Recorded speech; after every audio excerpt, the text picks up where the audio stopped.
Hello students, welcome to your channel tension free selection. तो चलिए आज हम लोग मैथ में ये आप कह सकते हैं कि ये आपका जो क्वेश्चंस है ये दो तीन है। जैसे इसके जो पार्ट्स होंगे सर्वसमकाय आते हैं या फिर बीजी व्यंजक आते हैं, अलजेब्रिक का है टोटल ये पार्ट।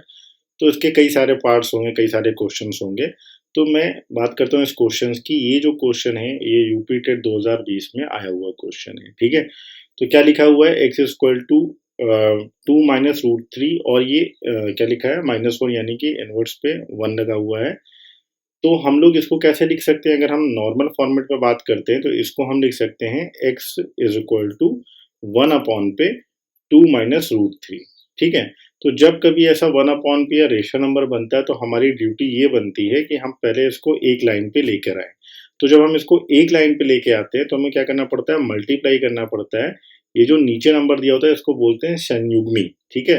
तो संयुग्मी का ऊपर नीचे हमको मल्टीप्लाई करना पड़ता है। तरीका क्या होता है उसका कि हमें ये 2 √3 जो लिखा होता है सेम वैसे ही लिख देना होता है, लेकिन जो साइन होता है यानी कि माइनस लगाया तो यहाँ पे प्लस लगा देंगे और अगर प्लस होता है तो माइनस लगा देंगे, ठीक है। अब जब हम इसको सॉल्व करते हैं तो क्या हो जाएगा हमारे पास 2 + √3 और अपॉन पे यह ध्यान दीजिए ये बन गया a - b और ये बन गया a+b। तो इसका फॉर्मूला क्या हो गया आपके पास, a² माइनस का b², यानी कि ये हो गया 2 का स्क्वायर और ये हो गया -√3 का स्क्वायर, ठीक है। जब हमने इसको सॉल्व किया तो क्या हो गया 2 + √3 अपॉन पे क्या हो गया 2 का स्क्वायर 4 और √3 का स्क्वायर 3 होता है तो 3 हो गया। तो कितना आ गया 2 + √3 आ गया, यानी x की अब जो वैल्यू आ गई मेरे पास वो वैल्यू आ गई 2 + √3 आ गई। क्या दी थी मेरे पास, 1 अपॉन पे 2 - √3 दिया था। तो एक तरीका यहाँ से ये भी समझ लीजिए कि कभी इनवर्स में कोई चीज़ दी होती है और हमको उसको एग्जैक्ट में निकालना होता है तो जो नीचे संख्या दी होती है उसी को रिवर्स करके हम लोग लिख देते हैं। ये उसकी शॉर्ट ट्रिक हो जाएगी, ठीक है। अब हमें फाइंड क्या करना है, हमें फाइंड करना है, देखो जो हमें वैल्यू निकालनी है वो वैल्यू निकालनी है हमें x³ और यहाँ पे है x², यहाँ पे x है। तो x की वैल्यू तो मेरे पास आ चुकी है, x² की वैल्यू मुझे चाहिए और x³ की वैल्यू मुझे चाहिए, ठीक है। तो मैं x² की वैल्यू निकाल लूँ। तो x² की वैल्यू अगर मुझे निकालना है तो भाई x की जो वैल्यू दी गई है वो वैल्यू लिख के उसका स्क्वायर कर दो, यही तो होगा, ठीक। तो हमारे पास फॉर्मूला क्या हो जाता है, a+b होल स्क्वायर का a² प्लस का b² और प्लस का 2ab यानी कि 2 × √3 हो जाएगा। सॉल्व किया मैंने, कितना हो गया 4 हो गया, प्लस का √3 का स्क्वायर 3 हो गया और प्लस का यहाँ पे हो गया 4√3। सॉल्व किया कितना हो गया 7 प्लस का 4√3, ये हो गया मेरे पास x² की वैल्यू आ गई 7 + 4√3 हो गई, ठीक है। अब मुझे निकालना है x³। तो अब देखो x³ निकालने का मेरे पास दो मेथड है, या तो फिर मैं a+b का होल क्यूब का फॉर्मूला लगाऊं या फिर मैं काम करता हूं x² × x कर लेता हूं, ठीक है। ये भी तो आएगा। तो x, क्योंकि x² की वैल्यू मेरे पास आ चुकी है कितनी 7 + 4√3 और x की वैल्यू ऑलरेडी मेरे पास कितनी है 2 + √3। ये मेरे लिए थोड़ा ज्यादा इजी होगा क्योंकि आंसर मेरे पास क्या होगा एक ही आएगा। जब मैं इसको सॉल्व करूंगा तो कितना हो जाएगा 7 × 2 = 14 प्लस का 7√3 प्लस का 2 × 4 = 8√3 और प्लस का देखो 4√3 और √3, तो √3 कितना हो गया 3 हो गया, तो 4 3 से कितना हो जाएगा 12 हो जाएगा, राइट।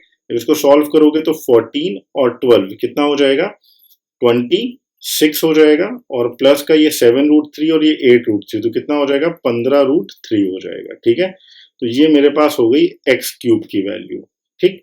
तो मेरे पास x³ की वैल्यू आ चुकी है और x² की भी वैल्यू आ चुकी है ये, और मेरे पास x की भी वैल्यू आ चुकी है। तो आपको जो वैल्यू याद रखनी है वो याद रखनी है, ये x की वैल्यू आ चुकी है मेरे पास, ये मेरे पास x² की वैल्यू आ चुकी है और ये मेरे पास x³ की वैल्यू आ चुकी है, ठीक है। अब मेरे पास क्या है, गिवन है, जो मेरे पास क्वेश्चन है उस क्वेश्चन को हमको जो वैल्यू आई है उसको हमें उस क्वेश्चन पे रख देना है। सिंपल सी बात है, ये जो वैल्यू आई है उसे हमें क्वेश्चन पे रख देना है, ठीक है। तो ये जो इसकी वैल्यू आई थी इस वैल्यू को आप कहीं पे नोट करते हुए चलिएगा।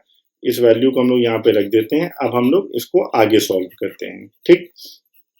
तो मेरे पास जो इक्वेशन दी है, इक्वेशन पे डायरेक्टली हम वैल्यू को पुट करते हुए चलेंगे, ठीक है। और वैल्यू आपने कहीं पे नोट कर ली होगी।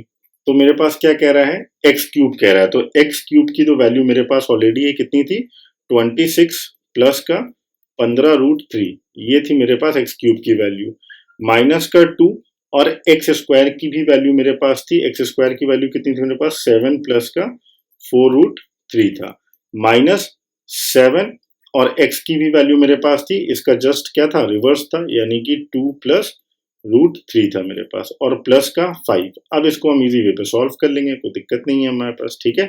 क्या आ जाएगा 26 प्लस का 15√3 और माइनस का 2 7 जा 14 और माइनस का 8√3, ठीक है, फिर माइनस का 14 हो जाएगा और माइनस का 7√3 हो जाएगा और प्लस का 5 हो जाएगा, ठीक है। सिंपल सी बात ना, देखो ये 15√3 हो गया और ये माइनस का 8√3 और ये 7√3, तो ये से ये कैंसिल हो जाएगा हमारे पास, ठीक है। और मेरे पास कितना बचा 26 और 5 कितना होता है 31 होता है, माइनस का 14 कितना होता है 28 होता है, तो मेरे पास आंसर कितना आएगा 3 आएगा, ठीक है। तो इस पूरे क्वेश्चन का जो आंसर आएगा मेरे पास 3 आ जाएगा। Is that clear? I think ये पूरा क्वेश्चन आपको समझ में आ गया होगा, ठीक है। अभी इसकी कुछ शॉर्ट ट्रिक्स होती हैं, इन सारे पर्टिकुलर क्वेश्चन की कुछ शॉर्ट ट्रिक्स होती हैं, उनके बारे में भी हम लोग आगे चल के डिस्कशन करेंगे। ये बेसिक मेथड है, अप्रोच जैसे करते हैं वो ये मेथड है, ठीक है। उसके बाद इनकी शॉर्ट ट्रिक्स पे हम लोग आएंगे, इन क्वेश्चन को हम लोग कैसे सॉल्व कर सकते हैं, ठीक है। चलो नेक्स्ट क्वेश्चन देखें। इस क्वेश्चन को करते हैं। क्वेश्चन कह रहा है कि x की पावर 4 प्लस 1 अपॉन x की पावर 4 इज इक्वल टू 14, तो x cube plus 1 upon x cube की वैल्यू क्या होगी या मान क्या होगा, ठीक है। तो आपके पास जो क्वेश्चन में गिवन है वो है गिवन x की पावर 4, है ना, x की पावर 4 प्लस 1 अपॉन x की पावर 4 इज इक्वल टू 14, ये क्वेश्चन में गिवन है और आपको फाइंड करना है x cube plus 1 upon x cube, ये आपको फाइंड करना है, ठीक है। तो सबसे पहले इसको सॉल्व करने से पहले हम ये जान लें कि हमें निकालना क्या है, हमें निकालना है x cube plus 1 upon x cube निकालना है, यानी कि ए क्यूब प्लस का बी क्यूब हमें फाइंड करना है, ठीक है। तो अगर हम फॉर्मूले पे आके देखते हैं कि भाई हमारे पास फॉर्मूला क्या होता है, ए क्यूब प्लस का बी क्यूब का अगर हम फॉर्मूले की बात करें तो हमारे पास होता है ए प्लस बी और अगले ब्रैकेट में होता है ए स्क्वायर प्लस का बी स्क्वायर माइनस का ए बी। एक फॉर्मूला तो इसका ये होता है, ठीक है। और अगर हम दूसरे फॉर्मूले की बात करें तो दूसरा फॉर्मूला क्या होता है, देखो a प्लस बी का होल क्यूब, अगर मैं सॉल्व करता हूं तो फॉर्मूला क्या होता है हमारे पास a क्यूब प्लस का b क्यूब और प्लस का ब्रैकेट में 3 और a प्लस बी, ये फॉर्मूला होता है एक हमारा, ठीक है। ये तो फॉर्मूला होता है ना हमारे पास, a प्लस बी का होल क्यूब फॉर्मूला क्या होता है a cube plus B cube plus का 3 और ब्रैकेट में a प्लस बी, ये फॉर्मूला होता है। अब अगर हम यहां से इसको फॉर्मूला बनाते हैं a प्लस बी के होल क्यूब का, तो फॉर्मूला क्या बन जाएगा a प्लस बी का होल क्यूब और माइनस का 3 a plus B is equal to क्या हो जाएगा हमारे पास a क्यूब प्लस का b क्यूब। ये मैं इसलिए समझा रहा हूं कि हमें निकालना है क्या, एक्चुअली पहले हमें ये पता हो जाए फिर हम सॉल्व कर लेंगे, है ना। तो हमारे पास अगर इस वाले फॉर्मूले को देखो अगर पहले वाले फॉर्मूले पे देख रहे हैं तो a प्लस बी भी हमें निकालना पड़ेगा और ए स्क्वायर और प्लस का बी स्क्वायर भी हमें फाइंड करना पड़ेगा, फिर ए बी फाइंड करना पड़ेगा। तो काफी दिक्कत होगी अगर हम इस वाले फॉर्मूले के अकॉर्डिंग चलते हैं। अगर हम इस वाले फॉर्मूले के अकॉर्डिंग चलते हैं तो सिर्फ हमको ए प्लस बी चाहिए, यहाँ पर भी ए प्लस बी चाहिए, तो यानी कि हमको जो हमारा मोटिव है, हमें यहाँ पे क्या दिया है, अगर हमको निकालना है x cube plus 1 upon x cube हमें फाइंड करना है, तो हमारे लिए इंपॉर्टेंट क्या है, हमें वैल्यू निकालनी पड़ेगी किसकी, x प्लस 1 अपॉन एक्स की। ये वैल्यू अगर हमें पता चल गई तो फिर हम यहाँ पे रख देंगे इस जगह पे और इस जगह पे और सीधे हम फॉर्मूले से निकाल लेंगे, ठीक है। तो बात समझ में आ गई मैंने क्या समझाया, क्या चीज करनी है ना। तो अब हमको ये पता हो गई कि भाई हमको x प्लस 1 अपॉन एक्स की वैल्यू हमें फाइंड करनी है, ये हमारा मेन मोटिव है। उसके बाद हम सीधे सीधे उसको क्वेश्चन में पुटअप कर देंगे, हमें चाहिए x प्लस 1 अपॉन एक्स की वैल्यू हमें चाहिए, ठीक है। तो भाई अब वो वैल्यू कैसे आएगी, तो हमारे सामने क्वेश्चन दिया गया है, इसकी शॉर्ट ट्रिक्स भी होती हैं। शॉर्ट ट्रिक्स के लिए मैं अलग से पूरा वीडियो बना के डाल दूंगा, उसमें आप लोग देख लीजिएगा, ठीक है। अब क्या कह रहा है कि हमारे पास दिया हुआ है x की पावर 4 प्लस 1 अपॉन पे x की पावर 4 इज इक्वल टू 14, ये दिया गया है मेरे सामने, ठीक है।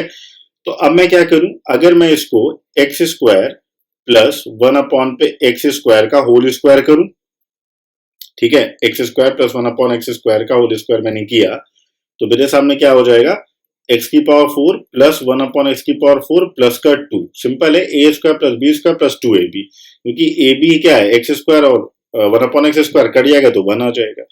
तो यानी कि अगर मैं देखूं तो एक्स स्क्वायर प्लस 1 अपॉन पे एक्स स्क्वायर का whole square is equal to, और इसकी वैल्यू आपके पास क्वेश्चन में गिवन है, कितनी है, 14 है। तो 14 और प्लस का 2 यानी कि 16 आ गई वैल्यू। ठीक है, तो वैल्यू कितनी आ गई आपके पास, 16 आ गई।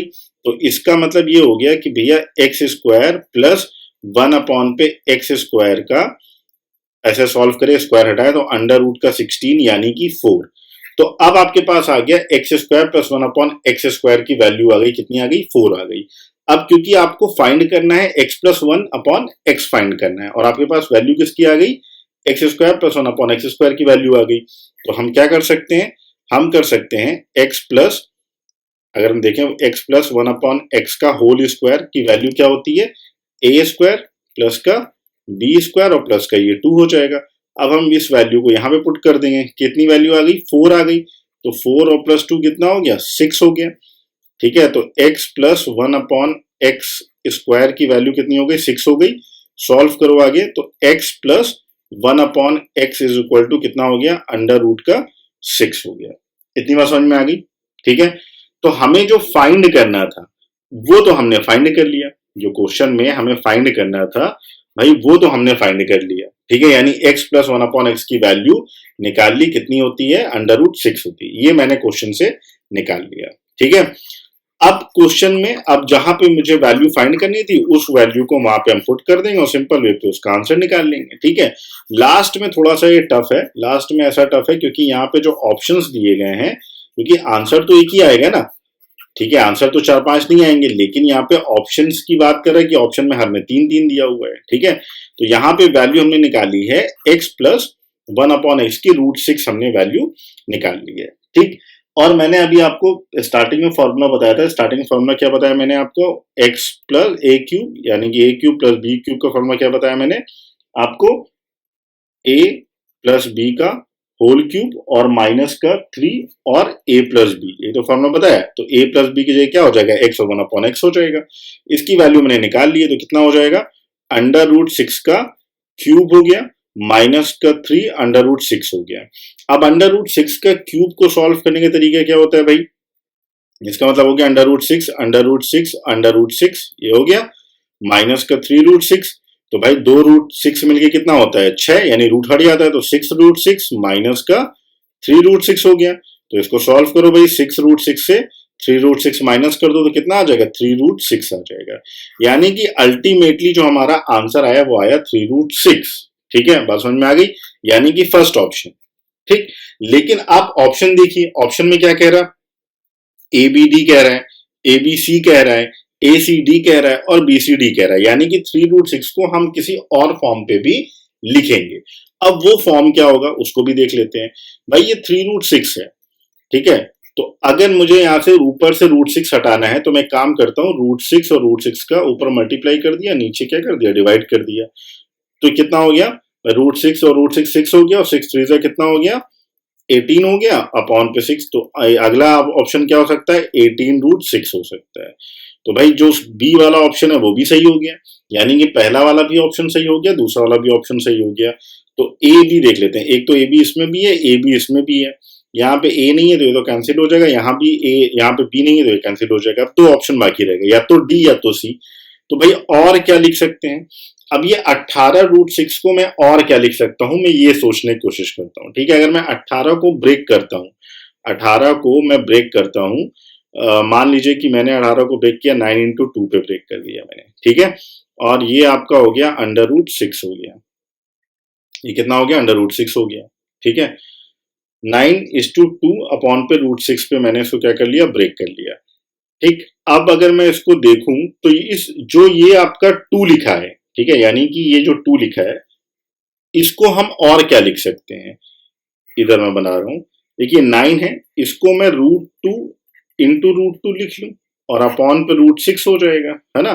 तो क्या हो जाएगा 9 और ऐसे लिख लो 2 इंटू 2 और रूट वाले एक साथ लिख दो, 2 3 क्या हो जाएगा, 6 हो जाएगा। तो अल्टीमेटली इसको हम और क्या लिख सकते हैं, इसको लिख सकते हैं 9 और अंडर रूट का 2 अपॉन 3, ये भी लिख सकते हैं। तो यानी कि सी वाला ऑप्शन भी क्या हो जाएगा, सही हो जाएगा। बात समझ में आ गई, क्लियर है। और डी किसी भी हाल पे नहीं आएगा। तो यानी कि 3√6 को आप 3√6 तो आ ही गया, जो मेन हमारा आंसर है वो तो यहाँ पे आ ही गया। और उसके बाद हम इसको 18√6 भी लिख सकते हैं, 18 अपॉन यानी कि 18/√6 भी लिख सकते हैं, और 9 2/3 भी लिख सकते हैं। ठीक है, तो ये क्वेश्चन इंपॉर्टेंट है। ये क्वेश्चन भी आपका यूपी टेट में आ चुका है 2020 में। ठीक है, तो इंपॉर्टेंट क्वेश्चन है, ये सारे के सारे इंपॉर्टेंट क्वेश्चन है। तो आपको दिमाग में रखना है कि इस टाइप का अगर कोई क्वेश्चन आता है तो फिर हम कैसे उसको सॉल्व करते हैं। ठीक है, तो चलिए चलते हैं नेक्स्ट क्वेश्चन में। चलिए इस क्वेश्चन को करते हैं। क्वेश्चन क्या कह रहा, यदि x plus Y is equal to 2z, तो x अपॉन पे x माइनस जेड प्लस का z अपॉन पे y माइनस जेड की वैल्यू पता करनी है आपको। ठीक है, तो किसी भी क्वेश्चन को पहले आप एप्टीट्यूड का रूल समझ लीजिए कि आपको कोई भी क्वेश्चन करना है तो उस क्वेश्चन को करने से पहले आप देख लीजिए कि आपको फाइंड क्या करना है। आपको फाइंड करना है x माइनस जेड और y माइनस जेड, आपको फाइंड करना है। ठीक है, तो आपके पास क्वेश्चन में दिया गया है x plus Y is equal to 2z, है ना।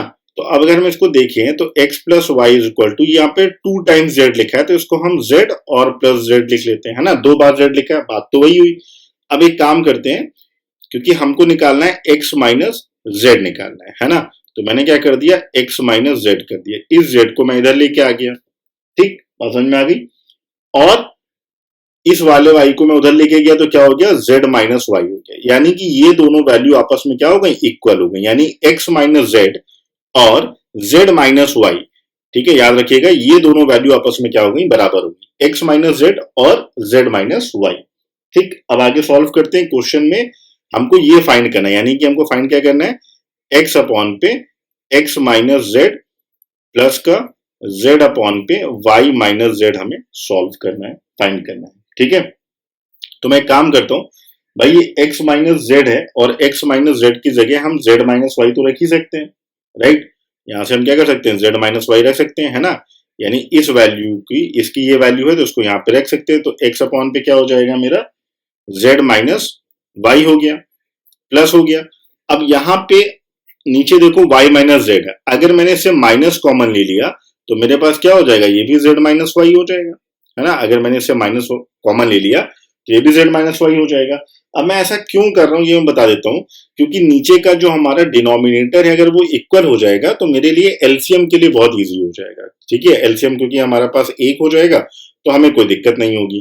तो यहाँ पे ये जो माइनस होगा यहाँ पे हो जाएगा। तो अगर हम देखें इसको तो क्या बन जाएगा, x अपॉन पे z माइनस वाई, और ये हो जाएगा माइनस, और ये हो जाएगा z, और ये हो जाएगा z माइनस वाई। तो अगर हम इसका एलसीएम लेंगे तो क्या हो जाएगा, z माइनस वाई हो जाएगा। ठीक है, ऊपर क्या आएगा मेरे पास, x माइनस जेड आ जाएगा। ठीक है, अब जब x माइनस जेड ऊपर आ चुका है और x माइनस जेड की तो वैल्यू हम ऑलरेडी निकाल चुके हैं। इस वाले क्वेश्चन देखो x माइनस जेड की वैल्यू क्या आई थी, z माइनस वाई आई थी, तो यहाँ पे रख दो। तो इसको हम जब सॉल्व करेंगे फर्दर तो क्या हो जाएगा, इसके आगे का ये स्टेप है। तो x माइनस जेड की जगह मैंने वैल्यू रख दिया z माइनस वाई अपॉन पे z माइनस वाई, दोनों कैंसिल हो गया तो इसका आंसर क्या आ गया, 1 आ गया। तो 1 is the right answer of this question. ठीक है, चलिए चलते हैं नेक्स्ट क्वेश्चन में।